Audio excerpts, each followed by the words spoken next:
Welcome back, guys. It's a stinking hot day here on the GC today. Looking at between 33 to 35, so it might be a pool day, I think, today. It is the 20th of January, my 12-year-old's birthday today. At 4:16 p.m. he was born into this beautiful big old world of ours. So we're celebrating today. We've just had a big breakfast of all sorts, and we're going to have some curried pork. He loves my hubby's, or his dad's, curried pork, so it looks like Dad's the chef for lunchtime. Dad's all going to go to work tonight as well, so have a look at the GC today. It is such a beautiful day. There are still fluffy clouds in the sky, but I tell you what, it's worth it being out today. Even though it is hot, we've got the aircon going, so all good. Guess who else is here? Bam! Hi! She's a bit shy today. If I don't say so at the end of this video, I do want to say now, if you aren't already subscribed, please hit the subscribe button, and right next door to the right hand side of that word subscribe is a notification bell. If you can hit that, that'd be great, because it'll tell you each time that I do an upload. And also, don't forget, I want to get my word around about my channel. That's the biggest thing you can help me with, is just like the video, and other people will be able to have a geese in the recommendation list. Here we go, it's over a magpie this time. There's the magpie. Hello, Mrs. Magpie. What are you doing here, Mrs. Magpie? Bambi wants you to go. Bambi, that's enough now. Come. Bambi, come. On the mat. On the mat. On the mat. Good girl. Sit. Good girl. Stay. Stay. Good girl. Good girl. Good girl. Good girl. Sit down. On the mat. Sit. Good girl. Stay. It's always good to praise your animal if you don't give them a treat. And that way, that is their treat. Alright, so going back prior to September, for around about 3 months, my pain got dramatically worse. This was prior to my bariatric surgery. So I wasn't with the pain clinic then, and I had to go off my doctor's recommendations. Now, a patch called Norspan that used to work, but the reaction I used to get from the patch itself was horrendous, and I used to itch like mad. Then the doctor put me on a different type of patch, which was really tiny. It was clear, like those Nicorette stop smoking patches, but it was a quarter of the size of one of those patches. They might even be smaller now, so who knows. I haven't smoked for 15 years or more, 10 years. So I was given a drug called Fentanyl, which is a synthetic opioid. Now, it's man-made by pharmaceutical companies, and it is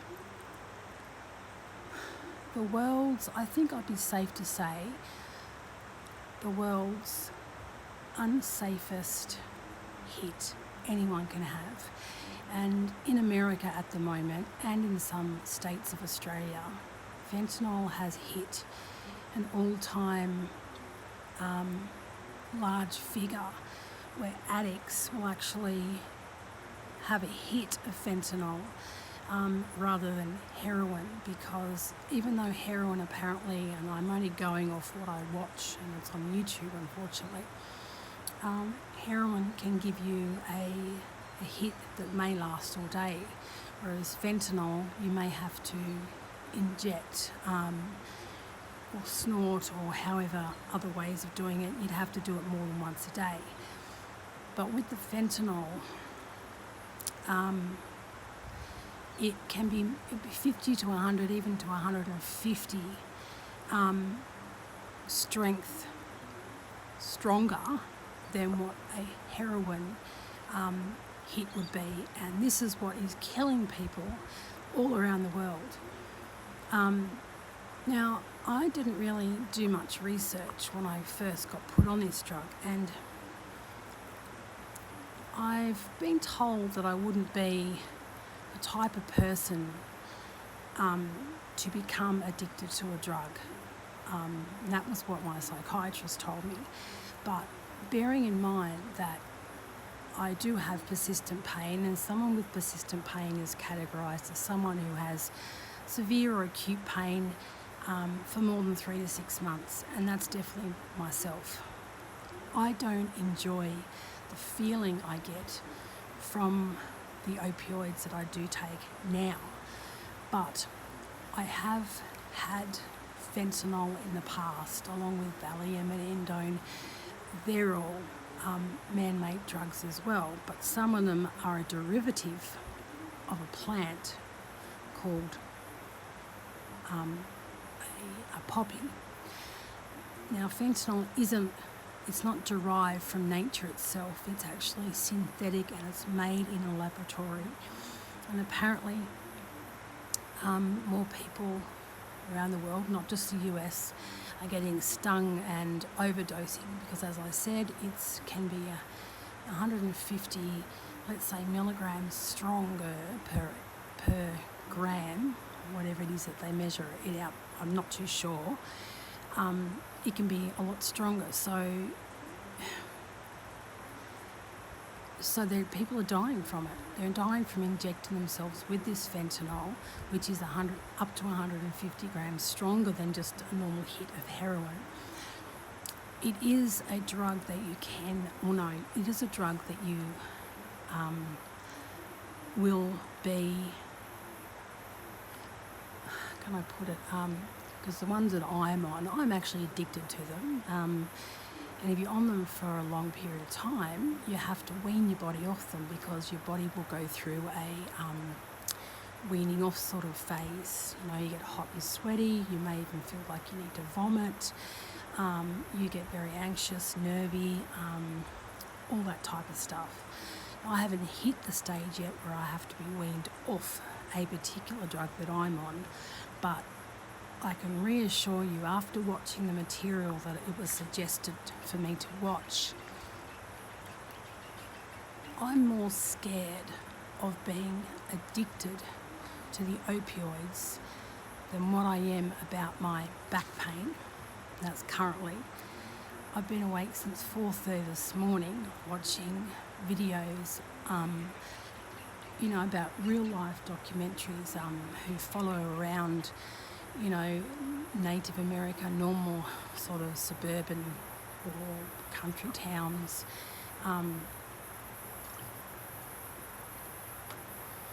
watch people and how it affects their lives and the addiction, how it breaks families up, how it makes men and women divorcees, and affects children because they're divorced, and unfortunately they've now got single parents.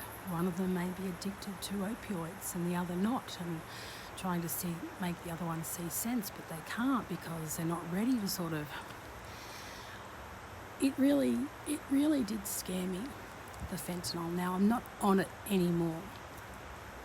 When I was discharged from the hospital after having my bariatric surgery, that patch was immediately taken off me, because to be honest with you, the medication that I am on could in fact kill me if I'm not careful, which is why I try and have it in a controlled fashion. So my doctor gives me my scripts, I take them straight to the chemist, I leave them at the chemist.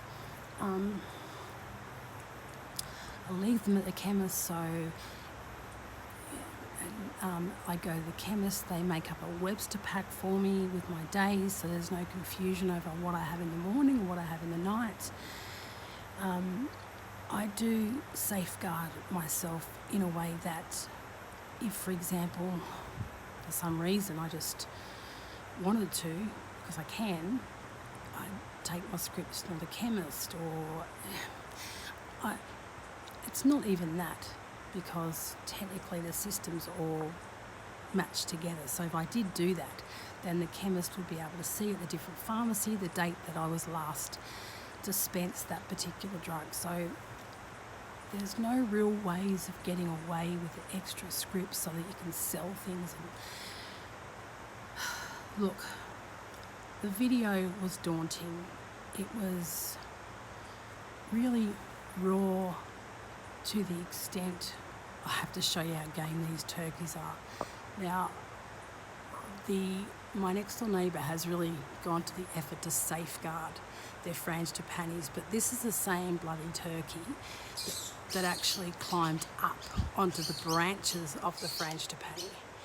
And to be honest with you, it was a funny thing to see, but, you know, it's my neighbour of all things. I wasn't, you know, I did shoo the turkey off, but it was the funniest thing to see, just thinking, that turkey was obviously thinking, look what I've gotten away with, but no, not what you've gotten away with. So yeah, getting back to the fentanyl and medication, I try and have my medication in the most controlled fashion or controlled ways as possible. I see my doctor regularly, sometimes once a week, sometimes 2 or 3 times a week. Sometimes I may not go for a couple of weeks. It all depends on how I'm feeling, to be honest with you. But I do keep in touch with my doctor. I've never been so mentally strong as I am now in my life. I do suffer, as I mentioned in my about parts of my YouTube feed, I do suffer from depression and anxiety. Not so much the anxiety these days, because the medication that I'm on really helps that.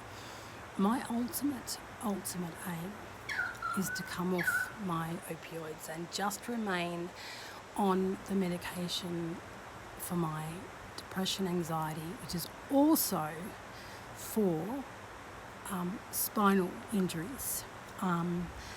It's apparently they use it a lot and only for the spinal injury. It just so happens that if you've got an injury like mine, you're also bound to get a bout of diarrhea, but not diarrhea, a bout of depression and anxiety, because depression and anxiety comes in tow with any sort of major illness. You have an amputee, PTSD, anything like that sort of involves chronic or persistent pain. And then, you know what, normal life these days can send someone loopy enough that they feel depression and anxiety. I mean, it doesn't take a lot today to actually to admit, you've got depression, anxiety just because of today's economical climate. It's a sad way that the world's in at the moment, and I hope that in the near future our governments change the way they treat their the citizens.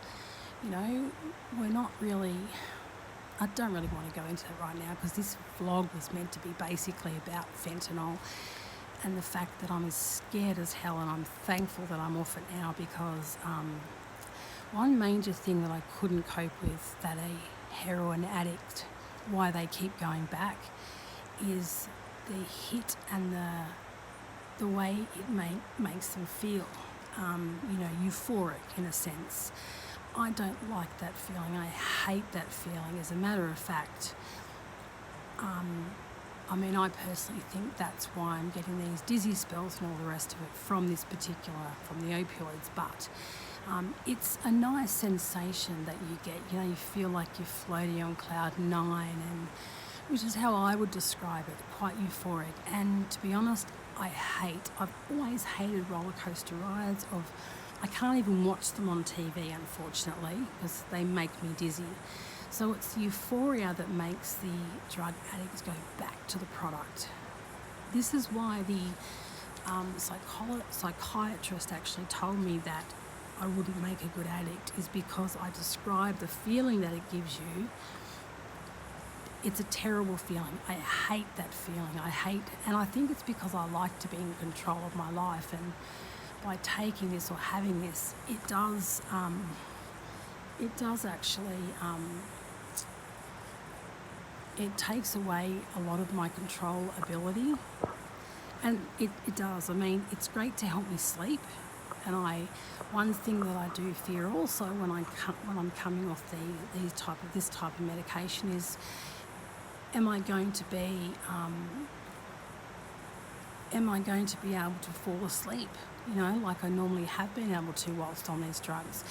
But apparently Cymbalta and MDEP do have that characteristic about the actual drug. So, and I think I'll be on that for quite some time. My depression, anxiety doesn't just stem from my spinal injury, it stems from my childhood and the abuse that I suffered, the sexual abuse that I suffered. So, and I've always said to you guys out there that I would one day talk about it.